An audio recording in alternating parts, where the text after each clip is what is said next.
அஸ்ஸலாமு அலைக்கும் வரஹ்மத்துல்லாஹி வபரகாத்துஹு. அலைபேசியின் அளவுகோல்.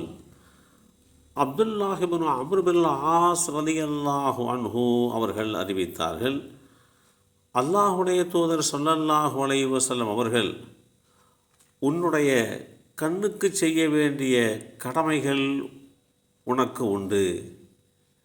எனவே இரவில் உறங்குவதற்கு உண்டான பங்களிப்பை வழங்கிவிடு என்று குறிப்பிட்ட இந்த செய்தி ஸஹீஹுல் புகாரியிலே 5199 என்ற எண்ணிலே பதிவு செய்யப்பட்டிருக்கிறது. உலகளாவிய ரீதியிலே பல வகையில் பரிணாம வளர்ச்சி அடைந்து அலைபேசி என்கின்ற ஒரு குறுகிய வட்டத்திற்குள்ளே அனைவரும் சார்ந்திருக்க வேண்டிய ஒரு நிலை. இப்படிப்பட்ட ஒரு சூழ்நிலையிலே மனிதன் தன்னுடைய விரலுடைய நுனியில் உலகம், நினைத்த நேரத்தில் தொடர்பு, கருத்து பரிமாற்றம், பாதுகாப்பு, செய்திகள் என அலைபேசிகளால் பலவிதமான நன்மைகளை பெறுகின்றனர். அளவுக்கு மீறினால் அமிர்தமும் நஞ்சு என்கின்ற அடிப்படையிலே அலைபேசி பயன்படுத்துவதற்கு இது ஒரு பொருத்தமான ஒன்றாக பார்க்கப்படுகிறது. பேசுவதற்கும் பல விஷயங்களை அறிந்து கொள்வதற்கும் அவ்வப்போது அலைபேசிகளுடைய பயன்பாடு என்பது எல்லா வகையிலேயுமே நாம் சரிகாண வேண்டியதுதான்.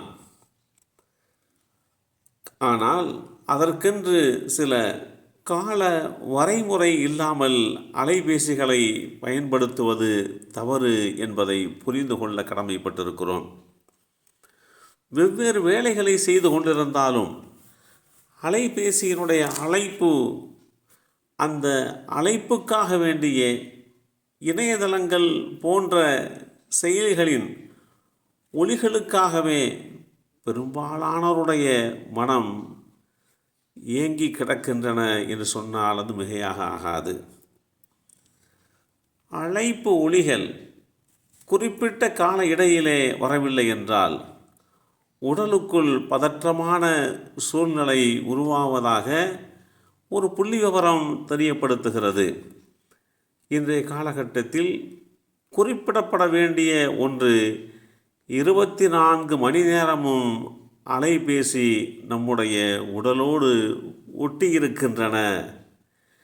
காலையில் விழிக்கச் செய்வதற்கு அலாரத்தில் தொடங்கி மணிக்கணக்கில் பேசுவது, வணிகம் செய்வது, அரட்டை, இதுபோன்று நீண்டு இரவில் தாலாட்டு பாடி நம்மை உறங்கச் செய்வது வரைக்கும் அலைபேசிகளுடைய அந்த பங்களிப்பு என்பது நிகர்காட்ட முடியாத ஒன்றாகத்தான் பார்க்கப்படுகிறது.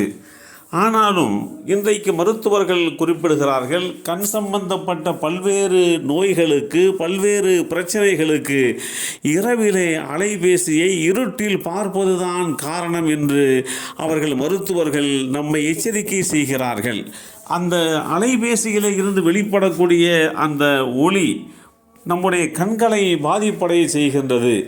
இது நமக்கு பல வகையிலே பயன்பாட்டை கொடுத்தாலும் உடல் ஆரோக்கியத்திற்கு கேடாக அமைகிறது. எப்போது? அளவுக்கு அதிகமாக பயன்படுத்துகின்ற போது. தாராளமாக வர்த்தகம் செய்யலாம், தாராளமாக உறவுகளை புதுப்பித்துக் கொள்வதற்காக வேண்டி பேசிக்கொள்ளலாம்.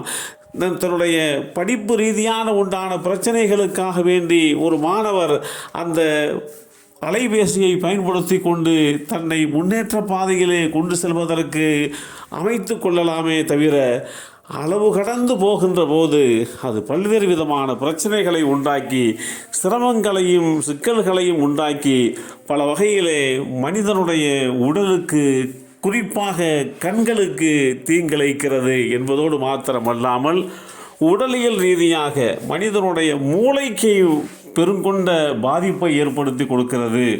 மூளை பாதிப்புகள், மூளை ரீதியான உண்டான பிரச்சனைகள் உருவாவதற்கு அலைபேசியினுடைய அந்த கதிர்வீச்சு பெருங்கொண்ட பங்களிக்கிறது என்பதையும் மருத்துவர்கள் அறிவுறுத்தி காட்டுகிறார்கள். எல்லாம் வல்ல அல்லாஹு தஆலா அளவோடு அலைபேசியை பயன்படுத்தி நம்முடைய உடல் ஆரோக்கியத்தை பேணி காத்து கண்களையும் நம்முடைய உடலியல் ரீதியான சகலவிதமான விஷயங்களையும் பாதுகாக்கக்கூடிய நல்லோர்களாக இந்த உலகத்தில் வாழ்வதற்கு அல்லாஹ் நமக்கும் நம் சந்ததிகளுக்கும் அருள் பாலிப்பானாக.